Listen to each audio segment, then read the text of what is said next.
My name's Denise Foster, I'm 28, and until one dinner shattered my illusions, I thought I understood my own family. We sat around the dining table in our grand Atlanta home, the kind that practically whispered old wealth. But I wasn't there to fit in, or play by their rules. My world revolved around my startup, a tech vision I believed could change lives. To them, though, it was nothing but a foolish obsession I should have abandoned long ago. Dressed in jeans and a simple sweater, I looked out of place beside their polished luxury and self-satisfied grins. The room felt heavy, the quiet, broken only by the faint clatter of silverware. Then my mother leaned closer, her tone sharp enough to slice through the air. "Denise, we're done rescuing you," she said flatly.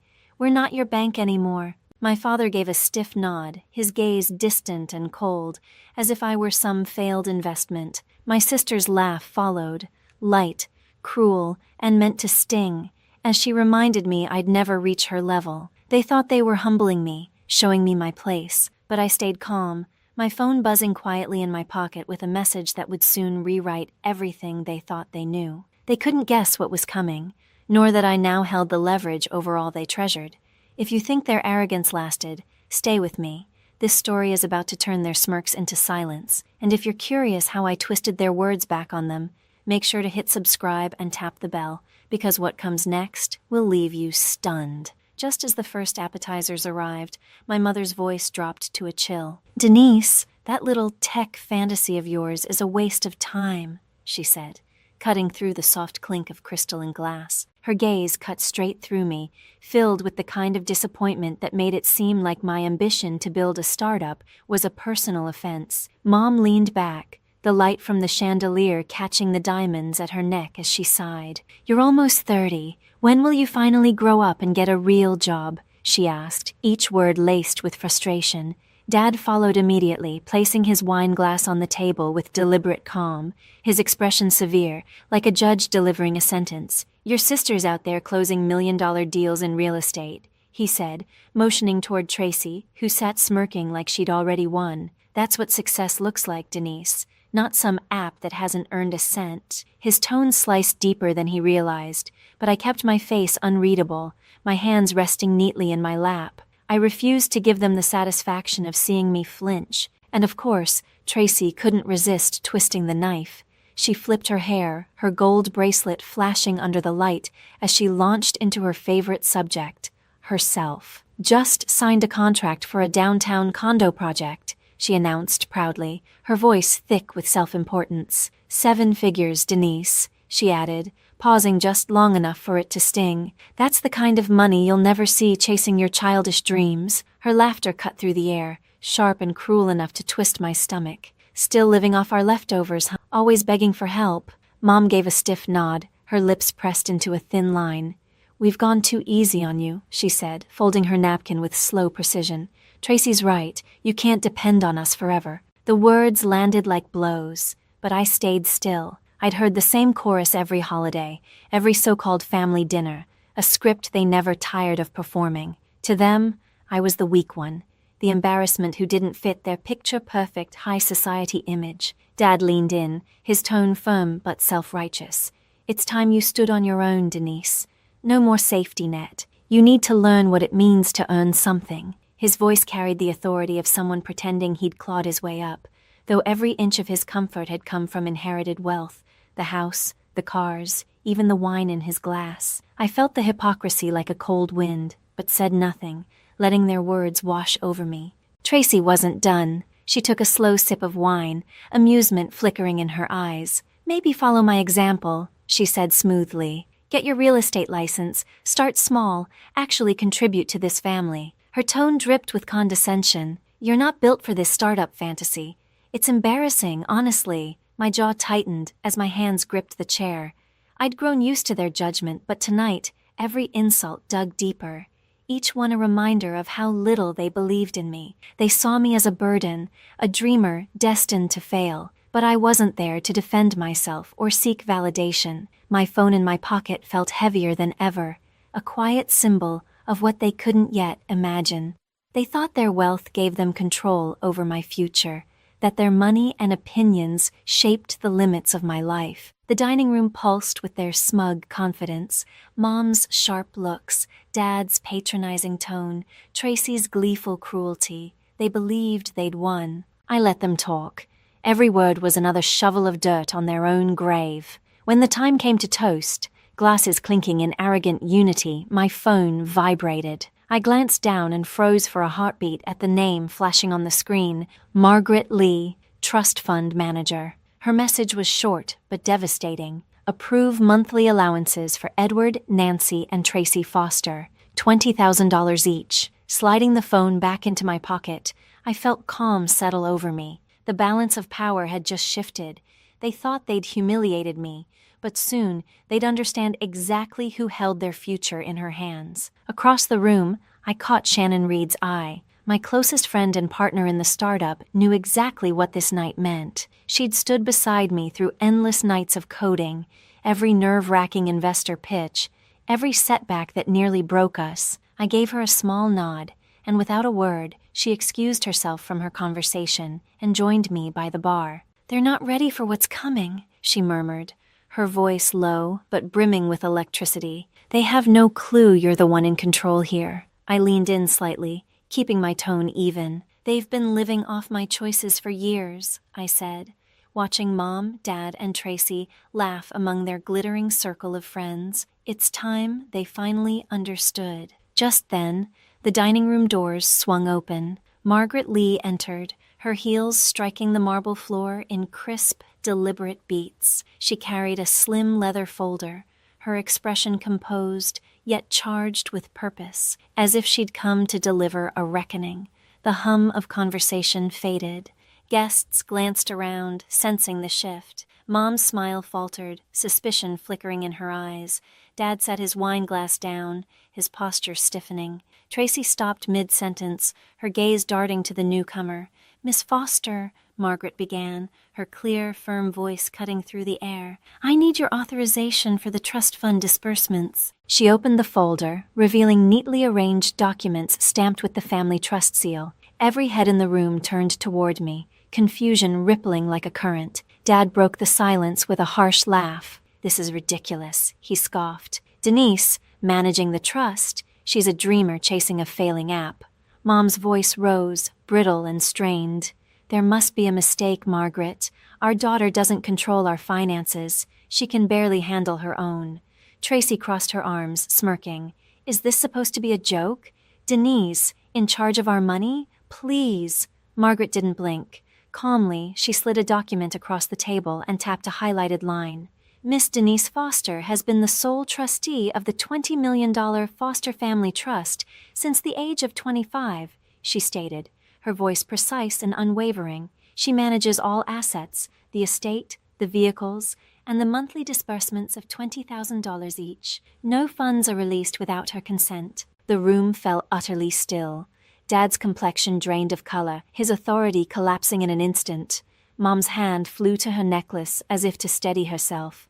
Tracy's smirk dissolved, her wineglass trembling between her fingers. Margaret closed the folder, gave me a brief nod, and turned toward the exit. "I'll await your decision, Miss Foster," she said, her heels striking the floor as she left the stunned silence behind. I rose from my chair, my voice cool and unwavering, cutting through the heavy air like a blade. "For the past 3 years, every cent you've spent has passed through me," I said evenly, meeting each of their stunned faces. "Your luxury cars, those endless vacations, Tracy's condo ventures, all of it depended on my approval. You thought you were in charge, but the truth is, I always was." Their perfectly curated world was beginning to crack, and I was only at the beginning. Dessert plates clinked softly as my phone vibrated again. I pulled it out, ignoring the awkward chatter that tried to fill the silence. A new message appeared on the screen, from Paul Carter, the bank manager overseeing the trust. "Confirm. Hold on all Foster family allowances." My pulse stayed calm as I hovered over the reply, knowing exactly what came next. After years of being their scapegoat, it was time they learned what their condescension cost. I stepped a few feet away from the table, my voice low but resolute as I spoke into the phone. "Put a hold on everything," I said. No disbursements for Edward, Nancy, or Tracy Foster, effective immediately. Paul's reply came crisp and efficient. Understood, Miss Foster. Consider it done. I ended the call, slipped the phone back into my pocket, and returned to my seat, my expression unreadable. Tracy noticed first. She frowned, staring at her phone, her manicured fingers moving rapidly across the screen. "What is this?" she muttered, her voice rising with each tap. My cards declined. She tried again, her cheeks flushing as the same error message flashed. "This can't be right. I used it this morning." Her eyes flicked toward me, suspicion dawning, but I calmly lifted my glass and took a slow sip of water. Dad's fork stopped midair, his brows drawing together. "Tracy, what's going on?" he asked sharply. She shoved the phone toward him, her voice shaking. "My account's frozen, and the condo deal downtown is collapsing. They're saying the funds never cleared." Panic crept into her tone as she scrolled through a flood of messages from furious partners. Mom clutched her chest, her bracelet jangling as her composure faltered. "That has to be a mistake," she said quickly, though her eyes betrayed the fear spreading behind them. "Our accounts are stable. They've always been." She turned to Dad, her hand gripping his arm. "Edward, the house, the taxes, the mortgage, those are fine, right?" The question lingered in the tense air. I leaned back, my voice calm and measured. "The mansion belongs to the trust," I said, locking eyes with each of them, "and I control the trust. Without my authorization, there's no money for taxes, no payments, nothing."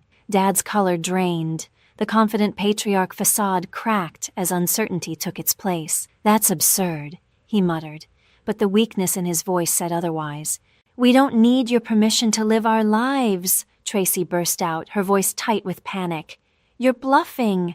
You can't just cut us off. We have our own money, our own business deals." But her hands trembled, fingers gripping her phone like it was her last safety line. Mom tried to step in, her tone cracking under strain. "Denise, please, be reasonable. We've always supported you. This is just a misunderstanding." The words rang hollow, empty echoes trying to mask years of dismissal and contempt. I only shook my head, my expression unreadable. "For 3 years," I said evenly, my voice slicing through the air, "I've signed every check that's kept your cars on the road, your vacations booked, your lifestyle intact. You thought you were in control? You never were." The truth hit like a physical blow. Excuses died on their lips. Tracy's phone buzzed again. She glanced down and gasped. Her largest client had just canceled their contract. The color drained from her face as her polished facade began to crumble. Dad tried to salvage what little dignity he could. "We don't need your charity," he barked, but the tension in his clenched fists told another story. "We've done perfectly fine without you." I arched an eyebrow, letting the silence drag. They could cling to denial all they wanted, but the truth was already settling in. Their wealth, their comfort, their entire sense of power existed because of me. Mom's eyes shimmered with tears, her calm exterior finally breaking. "Denise, you can't do this to us," she whispered, her voice barely holding together. But I didn't flinch. Their panic filled the room, raw and heavy, the air thick with fear. I felt nothing but the satisfaction of balance being restored. They had mocked me, belittled me, written me off as a failure, and now they were learning what that arrogance cost. The dining room fell silent again,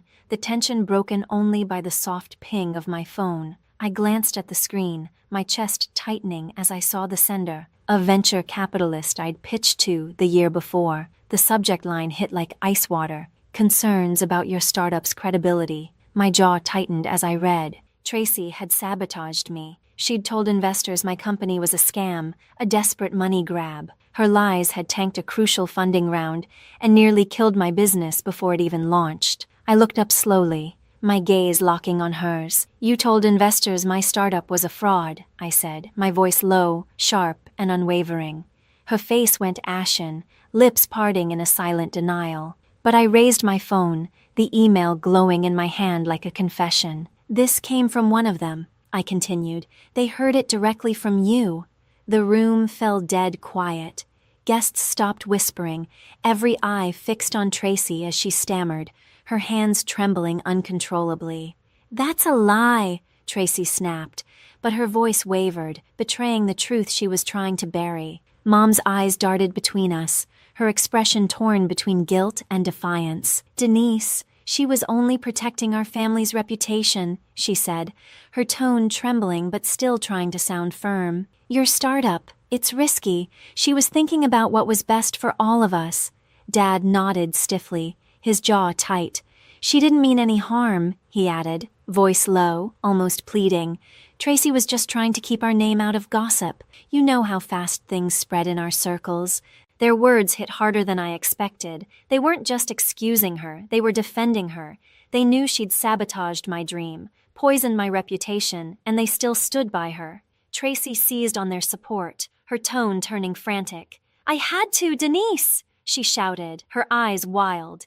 "Your app was a disaster waiting to happen. It was dragging our family down. I was saving us." Her voice shook, her excuses flimsy, her fear bleeding through every word. I could almost hear her confidence collapsing as her empire unraveled around her. The room seemed to close in, the weight of betrayal pressing down like a storm. I set my phone on the table, my gaze locked and cold. "You all knew," I said quietly, the steel in my voice slicing through the air. "You knew she lied to investors. You knew she tried to destroy everything I built, and you still defended her." Mom's fingers clutched her necklace, eyes shining with tears she couldn't hide.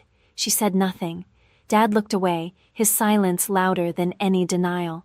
Tracy's shoulders sagged, the last of her defiance draining away. "You thought you could break me," I continued, standing straighter, my tone calm but unyielding. "But for 3 years, every luxury you've enjoyed, your cars, your trips, your deals, came from the trust I controlled, from me.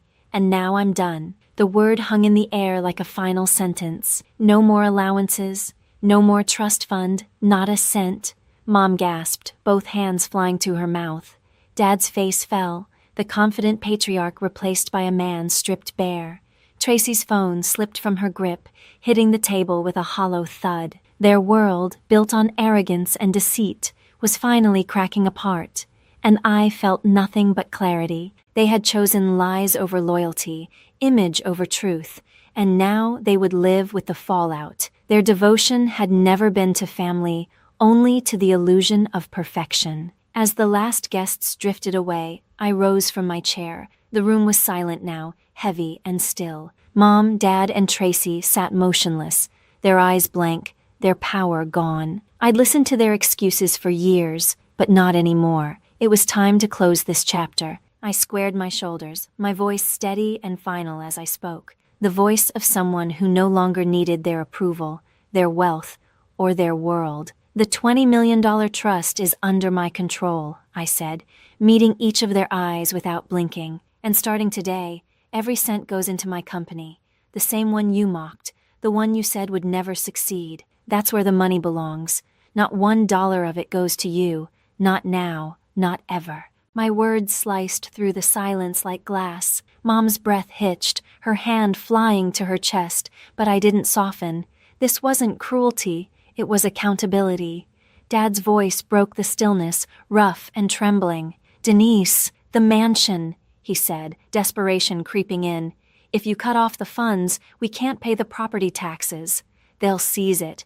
His confession cracked his perfect composure, the truth exposing how fragile their wealth really was. The grand Atlanta estate, once their proudest symbol of success, had become a burden they couldn't sustain. I met his pleading gaze, my tone unyielding. "That's no longer my concern," I said quietly. "You made your decision the moment you dismissed me." Tracy's head jerked up, panic flashing across her face. "You're destroying me," she choked out. "My clients are gone. My deals are collapsing. I'm finished without my reputation." Her hands shook as she clutched her phone like it might somehow fix everything falling apart. The woman who built her empire on image and influence was watching it all crumble, piece by piece. I felt nothing for her. She'd tried to sabotage my dream, and now her downfall was her own making. Mom's voice trembled, her eyes wide and pleading. "Denise, we're your family," she whispered. "You can't turn your back on us." But her words carried no power. They had turned theirs on me long ago, replacing love with judgment and loyalty with betrayal. I shook my head slowly, my voice steady. Family doesn't destroy each other's dreams, I said. Family doesn't lie to investors and try to ruin what someone's built. You did that, not me. I took a deliberate step toward the door, each movement lighter than the last. I don't need you to succeed, I said, my voice resonating through the hushed room. Everything I've built, every line of code, every pitch, every sleepless night, it's mine. The trust fund is just a tool now, one I'll use to prove you were wrong about me. My startup wasn't just an idea, it was proof of who I'd become. I no longer needed their wealth, their validation, or their family name. Around the table, no one spoke. The guests had gone quiet, watching the wreckage unfold. Dad sat motionless, staring down at the table as though searching for a way to undo what couldn't be undone. Mom's shoulders sagged, her expression hollow with defeat. Tracy's fingers hovered over her phone, but no message would come to save her now. They had underestimated me, believing they could manipulate and contain me, but the truth was finally staring them in the face. Their entire world had depended on me all along. I turned toward the doorway, each step deliberate and steady. You thought you could break me, I said, pausing with my hand on the frame. But I'm the one who's been holding you up, and I'm done. The silence that followed was suffocating, a far cry from the smug laughter that had filled the house earlier that evening. They had lost it all, their fortune, their prestige, their illusion of control, because when it mattered most, they chose betrayal over belief. As I walked out, the lights of Atlanta glimmered through the mansion's tall windows, a glowing reminder of the city where I had built something real. I didn't look back. Their downfall came quickly. Tax bills piled up, clients withdrew, and the glamorous life they'd curated collapsed piece by piece.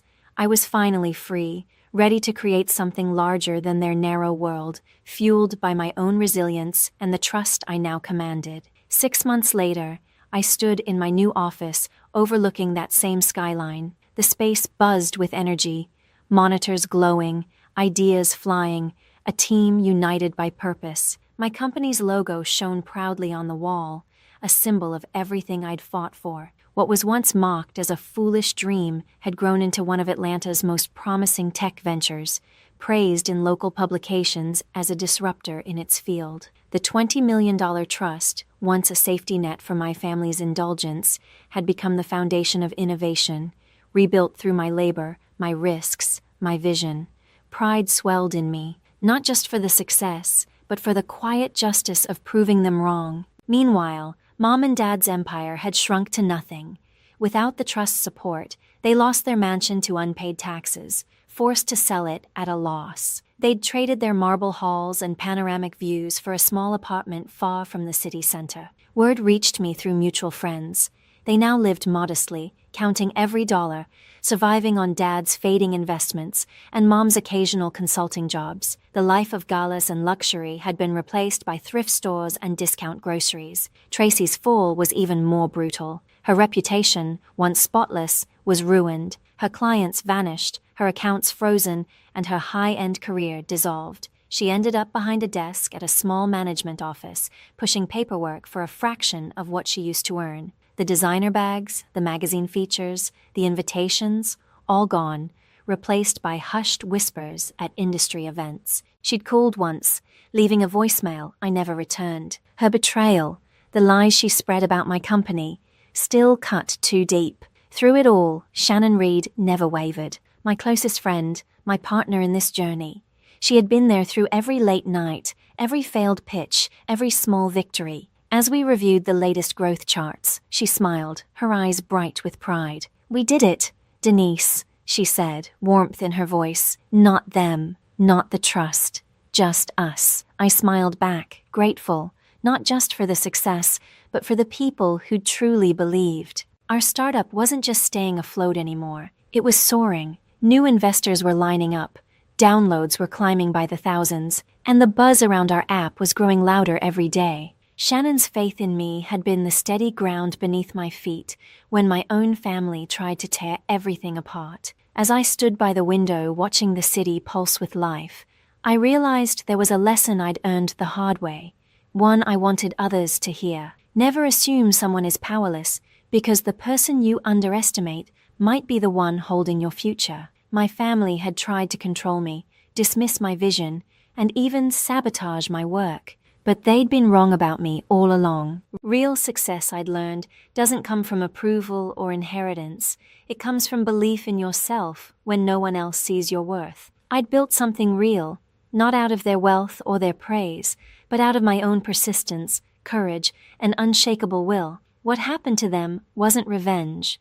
It was consequence. Mom and Dad's pride, Tracy's deceit, they had created their own downfall. They'd called me naive, told me my dreams were foolish, but their doubts had become my fire. The trust fund they once leaned on had become the engine driving the future I was creating. I no longer needed their recognition to know I'd won. And to everyone who's followed this journey, thank you. Your support means everything to me, and I hope my story reminds you of your own strength. Never let anyone convince you that you're small. You have everything you need inside you to build something extraordinary. Tell me in the comments about a time you proved someone wrong, or a dream you're fighting for. And if this story moved you, don't forget to like, subscribe, and hit the notification bell. Here's to building our futures on our own terms, no matter who doubts us.